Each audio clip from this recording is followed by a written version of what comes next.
ਬਾਬਾ ਜੀ ਵੰਡ 47 ਤੋਂ ਪਹਿਲਾਂ ਇੰਡੀਆ ਵਿੱਚ ਕਿਹੜਾ ਪਿੰਡ ਹੁੰਦਾ ਸੀ ਤੁਹਾਡਾ? ਜੋਨ ਨੰਗਲ।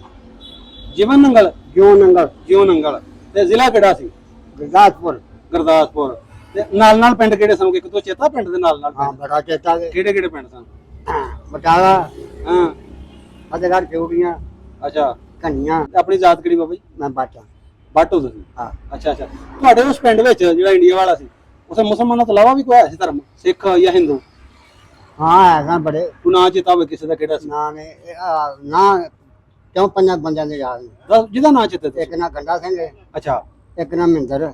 ਅੱਛਾ। ਤੇ ਬਾਬਾ ਜੀ ਕਿਵੇਂ ਦੀ ਬੱਸੋ ਸੀ? ਸਹੀ ਸੀ ਉੱਥੇ? ਐਡੀ ਕੁ ਵਰਤੋਂ ਸੀ ਉਹਨਾਂ ਦੀ, ਜਿੱਦਾਂ ਖਰਾਬ ਹੋਈ ਤਾਂ ਹੁਣ ਤਾਂ ਪਤਾ ਨਹੀਂ ਕੀ ਹੈ ਤੇ ਕੀ ਨਹੀਂ। ਹਾਂਜੀ। ਉਹਨਾਂ ਦੀ ਵਰਤੋਂ ਬੜੀ ਅੱਛੀ ਸੀ। ਮਾਰੇ ਬੰਦੇ ਦਾ ਹੱਥ ਬੜਾ ਰੱਖਦੇ ਸੀ। ਅੱਛਾ ਜੀ। ਹਜ਼ਾਰ ਕਰਦੇ ਸੀ। ਤੇ ਮੁਸਲਮਾਨ ਤੇ ਸਾਡੇ ਬਜ਼ੁਰਗ ਵੀ ਤਾਂ ਹਜ਼ਾਰ ਕਰਦੇ ਸੀ। ਹੁਣ ਤੇ ਬੱਚੇ ਜਿਹੜੇ ਪਿਓ ਨੂੰ ਗਾਲ ਆ ਜਾਂਦੇ ਨੇ। ਹੁਣ ਕਿਹੜੀ ਤੇ ਬਾਬਾ ਜੀ ਫਿਰ ਸਹੀ ਆ ਗਏ ਸੀ ਨਿਕਲ ਕੇ? ਤੁਸੀਂ ਨਿਕਲ ਕੇ ਸਹੀ ਆਏ ਸੀ ਰਾਹ ਚੋਂ?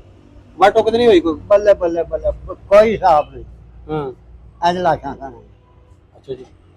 ਨਾ ਨਲਕਿਆਂ ਦਾ ਕੋਈ ਪਾਣੀ ਪੀ ਸਕਦਾ ਸੀ, ਹੂੰ। ਨਾ ਨਹਿਰਾਂ ਦਾ, ਨਾ ਖੂਹਾਂ ਦਾ। ਅੱਛਾ ਅੱਛਾ। ਯਾਰ ਛੱਪੜਾਂ ਵਿੱਚ ਲਾਸ਼ਾਂ ਲੱਗੀਆਂ ਫਿਰਦੀਆਂ ਨੇ, ਪਿਆਂ ਚ ਪਈਆਂ ਨੇ। ਇਸੇ ਤਰ੍ਹਾਂ ਨਹਿਰਾਂ ਚ ਰੁੜਦੀਆਂ ਜਾਂਦੀਆਂ ਨੇ। ਉਦੋਂ 18 19 20 21 22 ਸਾਲ ਦੀ ਉਮਰ ਸੀ।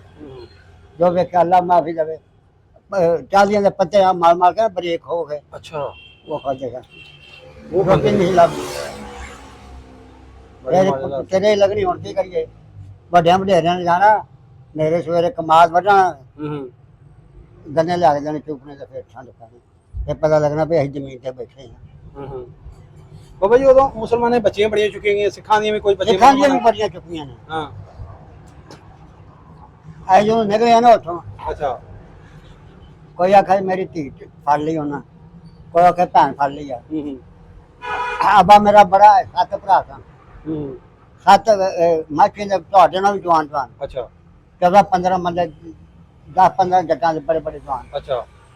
ਤੇ ਰਾਤ ਨੂੰ ਦੁਨੀਆ ਨਿਕਲਦੀ ਸੀ ਰਾਤ ਨੂੰ। ਅੱਛਾ ਅੱਛਾ। ਇਹ ਸਰਕਾਰ ਉਹ ਬਾਬਾ ਤਾਂ ਜਵਾਨ ਸੀ, ਮਤਲਬ 20 ਸਾਲ ਦਾ ਸੀ? ਮੈਂ ਨਾ ਜੀ, ਮੈਂ 21 22 ਸਾਲ ਦਾ। ਅੱਛਾ ਅੱਛਾ। ਜਵਾਨ ਸੁਖ ਮੁੱਚਦਾਰੀ ਆ ਗਈ ਜਵਾਨ ਕੋਲ। ਅੱਛਾ। ਫਿਰ ਉਹਨਾਂ ਰਾਤ ਨੂੰ ਖਤਰਾਨੀਆਂ ਨੇ, ਖਤਰੀਆਂ ਦੀਆਂ ਬੀਬੀਆਂ ਨੇ, ਸਿੱਖਾਂ ਦੀਆਂ ਬੀਬੀਆਂ ਨੇ ਰਾਤ ਨੂੰ ਨਿਕਲਣਾ। ਕਿਉਂ ਜਣੇ ਤੇ ਫੜ ਲੈਂਦੇ, ਮਾਰ ਕੱਢਦੇ ਹਨ। ਅੱਛਾ। ਜਦੋਂ ਨਿਕਲੀਆਂ ਤੇ ਫਿਰ 8 10 ਫੜੀਆਂ ਤੁਸੀਂ? ਸਾਡੇ ਵੱਡਿਆਂ ਨੇ ਫੜ ਕੇ ਆਂਦੀ। ਜਿਹੜੇ ਤੁਹਾਡੇ ਜਿਹੜੇ ਕਾਬਲੇ ਸੀ ਉਹਨਾਂ ਨੇ? ਆਹ ਅੱਛਾ। ਜਾ ਕੇ ਤੇ ਆਪਣੇ ਡੇਰੇ ਤੇ ਆਏ। ਉਹਨਾਂ ਦੇ ਕੜੇ ਹੀ ਲੋਹੇ ਦੇ ਪਾਏ। ਹਰ ਬੀਬੀ ਦੇ ਕੜਾ ਪਾਇਆ ਲੋਹੇ ਦਾ। ਉਹ ਸਾਡੇ ਪਿਓ ਨੇ ਫਿਰ ਕੈਂਚੀ ਲੈ ਕੇ ਤੋਂ ਵੱਢ ਕੇ ਸਾਰਿਆਂ ਦੇ ਨਿਕਾਹ ਕੀਤੇ। ਆਹ ਬਾਹਰ ਵੱਢਣੇ ਇੱਥੇ ਕਰਕੇ ਮੱਛੀਆਂ ਲ 7 ਕੱਕੀਆਂ ਉਧਰ ਉਹਨਾਂ ਦੀਆਂ, ਬੱਚੇ ਬੜੇ ਬੜੇ ਜਵਾਨ ਨੇ, ਮਿਲਦੇ ਰਹੇ ਨੇ ਹੁਣ ਤੱਕ। ਜੇ ਤੁਸੀਂ ਪਾਕਿਸਤਾਨ ਲੈ ਕੇ ਆ ਗਏ ਕਿ ਇੱਥੇ ਕੋਈਆਂ ਪਾਕਿਸਤਾਨ ਵਿੱਚ ਲੈ ਆਉਂਦੇ ਇੰਡੀਆ ਵਿੱਚੋਂ? ਹਾਂ। ਬਾਬਾ ਜੀ ਤੁਸੀਂ ਨਹੀਂ ਸਮਝਦੇ ਵੀ ਇਹ ਗਲਤ ਕੰਮ ਸੀ? ਕਿ ਭਾਵੇਂ ਉਹ ਸਿੱਖਾਂ ਨੇ ਸਾਡੀਆਂ ਖੋਈਆਂ, ਭਾਵੇਂ ਸਿੱਖਾਂ ਮੁਸਲਮਾਨਾਂ ਸਿੱਖਾਂ ਦੀ ਖੋਈਆਂ, ਗਲਤ ਨਹੀਂ ਕੀਤਾ? ਧੀਆਂ ਉਹਨਾਂ ਦਾ ਕੀ ਹਾਲ ਹੋਗਾ ਮਾਂ ਪਿਓ ਦੇ, ਜਿਨ੍ਹਾਂ ਦੀ ਖੋਈਆਂ ਤੁਸੀਂ ਖੋਈਆਂ, ਜਾਂ ਸਾਡੀਆਂ ਵੀ ਖੋਈਆਂ ਹਨ ਬੜੀਆਂ? ਤੇਰੀ ਮੇਰੀ ਕਾਹਦੀ ਮੰਨਤਾ ਸੀ? ਜਿਹਦਾ ਚੱਲ ਸੀ ਲੈ ਜਾਂਦੇ ਫੜ ਕੇ। ਲੋ ਜੀ, ਬਾਬਾ ਜੀ ਦੇ ਪਿੰਡ ਜੀਵਨ ਨੰਗਲ ਤੋਂ, ਜ਼ਿਲ੍ਹਾ ਗੁਰਦਾਸਪੁਰ ਤੋਂ ਕੋਈ ਸਾਡੀ ਵੀਡੀਓ ਵੇਂਦਾ ਹੋਏ, ਨਾਲ ਦੇ ਪਿੰਡਾਂ ਵੇਂਦਾ ਹੋਏ, ਹੁਣ ਪਿੰਡ ਬਾਬਾ ਜੀ ਦਾ ਕਿਵੇਂ ਦਾ, ਬਾਬਾ ਜੀ ਦਾ ਮੁਕੰਮਲ ਇੰਟਰਵਿਊ ਅਸੀਂ ਕੀਤਾ ਹੋਇਆ, ਹੁਣ ਤੋਂ 2 ਸਾਲ ਪਹਿਲੇ ਕੀਤਾ ਸੀ। ਅੱਜ ਫਿਰ ਇਹਨਾਂ ਨਾਲ ਰੀਲ ਕਰਦੇ ਪਏ ਆ।